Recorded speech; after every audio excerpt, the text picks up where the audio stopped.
L'invité de la matinale. KTO Radio. Bonjour à tous, l'invité de la matinale ce matin, c'est Valérie Roberge-Dion, directrice des communications de l'Église catholique de Québec. Bonjour Valérie. Bonjour Étienne. Le diocèse de Québec a ouvert ce 8 décembre une grande année jubilaire pour fêter le 350e anniversaire de sa fondation. Cela nous fait remonter à 1674. Oui, exactement. Donc, 350 ans d'une belle aventure de la foi ici en Amérique du Nord qui a commencé avec tout un rêve missionnaire qui nous venait de la France. Hein.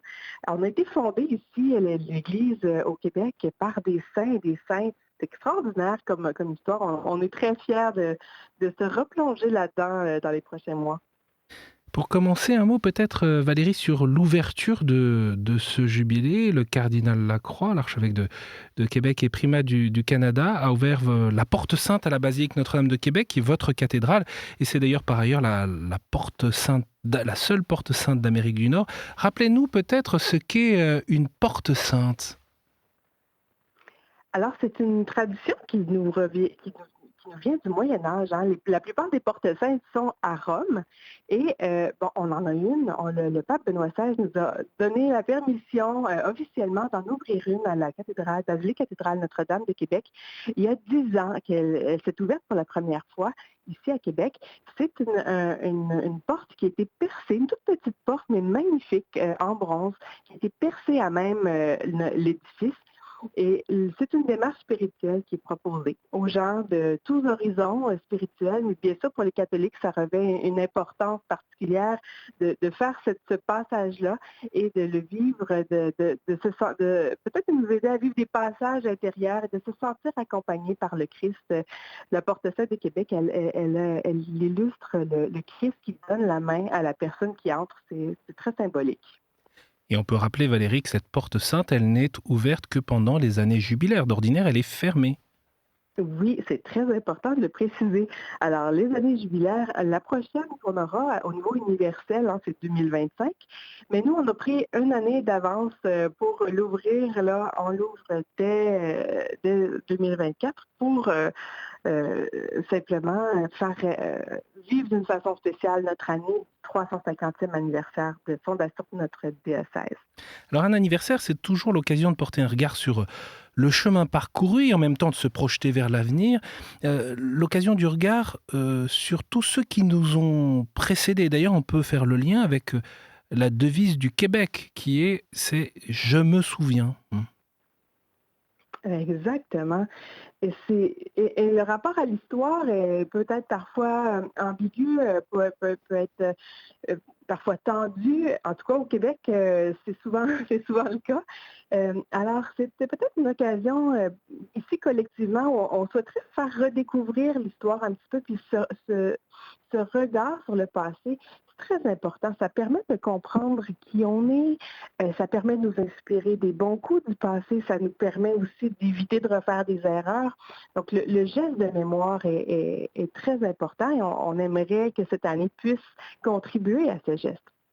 Qu'est-ce que cela suscite justement de faire mémoire de tous ces croyants qui vous ont précédés? Il y a de la gratitude. Moi, ce que je ressens beaucoup, c'est de la gratitude et c'est ce qu'on va essayer de faire toucher aux gens aussi tout au long de l'année. On n'atterrit pas dans une cité comme on atterrit dans un jeu vidéo comme celui sur lequel mes enfants jouent. Alors, paf, instantanément, on arrive dans un univers. On est dans une cité qui a été bâtie par des prédécesseurs et de penser que ce dont on hérite aujourd'hui, la culture, la langue, l'ensemble de la société, les institutions qui sont autour de nous, elles ont été bâties par nos grands-pères et bien des ancêtres aussi. Alors, c'est toute cette communauté catholique-là qu'on voudrait prendre conscience de toute son importance. On voudrait honorer la contribution positive de ces personnes-là et les remercier. Et je dirais aussi remercier le Seigneur qui a été avec nous, qui a marché avec nous tout au long de ces siècles-là, parce qu'il y a eu des défis à toutes les époques. Je pense entre autres à l'époque où on était sous régime anglais. l'Église catholique a dû pédaler fort, si je peux utiliser l'expression, pour maintenir une présence, un accompagnement des croyants, des croyantes. Alors, à notre époque, on hérite un petit peu de tout ça et on souhaite peut-être puiser de l'élan, de l'inspiration en contemplant les personnes extraordinaires qui nous ont précédés. Vous avez évoqué en quelques mots le contexte qui peut être tendu dans le rapport à l'histoire au Québec et en particulier dans le rapport à l'histoire de l'Église catholique. Vous avez choisi que ce jubilé soit célébré avec un ton sobre et humble. De fait, la situation au Québec, on le sait bien, est complexe, avec une décroissance du nombre de croyants au sein de l'Église. Il y a aussi les blessures laissées par les scandales d'abus et des relations parfois difficiles avec la société. Qu'est-ce que vous pouvez nous en dire? Écoutez, il y a comme un paradoxe pour nous qu'il fallait assumer. Ça fait plusieurs années qu'on voit venir cette année jubilaire. Au moment où on souligne bref 350 ans, on est quand même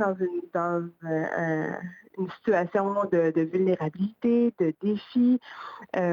Il fallait absolument embrasser cet état de fait pour pouvoir vivre un jubilé qui fait du sens et qui n'est pas déconnecté du réel. Alors, on a travaillé beaucoup, comme vous le dites, le ton, le choix des activités aussi. Je vous donne un exemple. Parmi d'autres, mais pendant l'année, il y a par exemple toute une journée de formation qu'on se donne sur le thème de la vulnérabilité. On veut que cette année nous serve à faire le point un peu sur où on en est comme Église à l'intérieur de nos communautés, vers où on s'en va aussi et comment on veut se positionner, interagir avec l'ensemble de la société. Donc, tout au long de l'année, des espaces de rencontre, de dialogue avec la population pour essayer de faire en sorte de trouver des pistes pour que cette présence dans la communauté, dans la société, se vive de façon plus sereine, de façon constructive aussi. Comme croyants, croyantes, on est convaincus qu'on peut contribuer au vivre ensemble, au bien commun. On l'a toujours fait, on veut continuer à le faire. Et comment? Alors, il y a beaucoup de questions à se poser et on ne peut pas être les seuls à y réfléchir. Il faut que ça se vive en dialogue et avec beaucoup d'écoute. Qu'est-ce qu'il faut Ce sont comprendre? Ouais. ouais.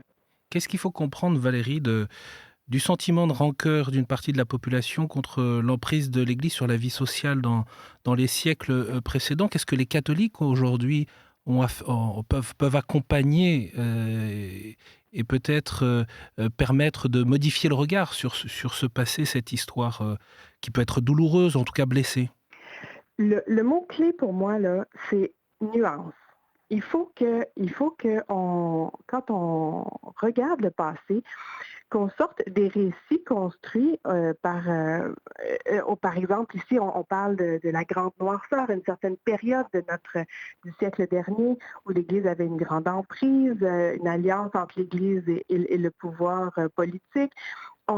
Il y a une façon de se comprendre, de comprendre notre histoire qui s'est tissée au fil des décennies, mais qui manquait beaucoup de nuances. Et on souhaiterait que de poser un regard ensemble, serein sur ces années-là, d'entendre des historiens, des sociologues qui analysent notre histoire, notre passé. On pense que ça pourrait être très contributif à essayer de vivre un apaisement de notre rapport à l'histoire collectivement. Et quelles sont pour vous les conditions justement pour rendre cela possible, retrouver ce lien plus apaisé entre l'Église catholique et la culture, si je puis dire, de la société au Québec? Je pense qu'il y a une compréhension renouvelée de l'histoire qui peut se faire, qui peut se vivre de façon très, très objective. Mais une des clés qu'on met de l'avant pour nous cette année, c'est de redécouvrir des visages, des personnes qui, par leur implication, ont eu un rayonnement dans toutes les sphères de la société, que ce soit au niveau des sciences, de l'éducation, de la société, de la santé. Quand on part à la rencontre de ces personnes-là, forcément, on on a un regard qui est plus nuancé et qui est peut-être un peu davantage pacifié par rapport à notre héritage. Et découvrir aussi que la foi a suscité des voix et des figures prophétiques, des engagements. C'est aussi l'appel, l'invitation qui est faite aux catholiques aujourd'hui. Vous évoquez la manière dont ce jubilé peut transformer ou contribuer à encourager les communautés chrétiennes à se transformer, les fidèles, les communautés. Au fond, quel va être le cheminement spirituel de ces prochains mois à l'occasion de ce 350e anniversaire de l'Église au Québec? De la façon qu'on a retenue pour travailler avec nos communautés chrétiennes, ça a été de beaucoup les écouter, de travailler en équipe au cours des dernières années, je dirais même, pour préparer ce jubilé. Elles ont, par exemple, chaque paroisse a une trousse d'animation avec différentes activités qu'elle peut organiser chez elle. Autant introspective, prospective ou festive. Alors, elles ont cette boîte à outils entre les mains. On s'est doté d'une prière commune, un petit texte très simple. On va aussi reconnaître l'engagement des croyants et des croyantes qui se démarquent là, dans les communautés chrétiennes, dans différents pôles de la vie des communautés. On va remercier, on va remettre des médailles honorifiques à ces gens-là. Les évêques vont aller dans tous les milieux. Il y a des temps de formation communs, comme je le proposais, comme je le mentionnais tout à l'heure, sur des thèmes clés. Il y a aussi une invitation qui est faite aux croyants et croyantes d'ici de venir dans le Vieux-Québec et se replonger dans les racines de la foi ici en Amérique du Nord. Donc, d'aller, par exemple, vivre un pèlerinage à la Porte-Sainte, sur les tombeaux des fondateurs et fondatrices de l'Église.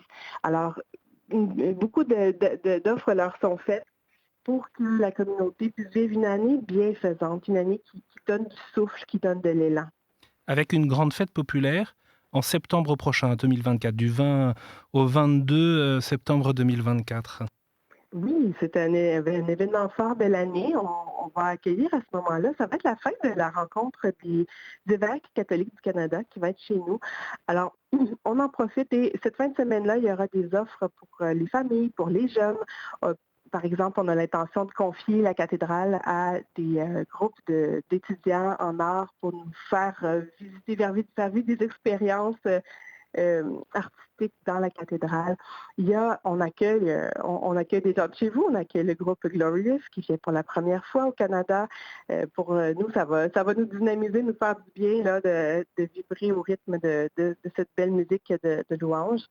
Et une interface de fête avec l'ensemble de la population à Place Duville, au cœur du Vieux-Québec, pour toute la famille.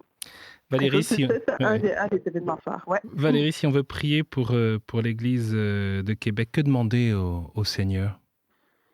Je dirais de la fraîcheur, de l'audace. C'est sûr que je parle pour moi, je parle pour mes enfants aussi. Hein. Il faut qu'on ait cette fraîcheur et cette audace pour traverser les prochaines décennies. Ça va nous prendre beaucoup d'écoute. C'est un mot que j'ai souvent aux lèvres pour être des interlocuteurs ouverts au dialogue dans l'ensemble de la société. Ça va nous prendre de l'indignation. Je le mentionne parce que il faut que les catholiques d'ici soient de toutes les luttes qui sont importantes à mener aujourd'hui au niveau de la société. Il y en a, elles sont nombreuses. Alors nous, l'élan de l'Évangile doit nous pousser à cela. Et oui, de l'élan. Ça serait un beau cadeau d'anniversaire pour notre communauté. En tout cas, bonne entrée dans cette année jubilaire, le 350e anniversaire de la fondation de l'Église catholique au Québec. Merci beaucoup Valérie Roberge-Dion d'avoir été avec nous, directrice des communications du diocèse de Québec. On a évoqué différents moments, invitations, propositions spirituelles. Pour ceux qui veulent en savoir plus, bien sûr, je renvoie sur le site internet fête au pluriel 350.ca. Un immense merci d'avoir été avec nous depuis Québec, Valérie, ce matin. Nous a fait plaisir, Étienne. Merci beaucoup.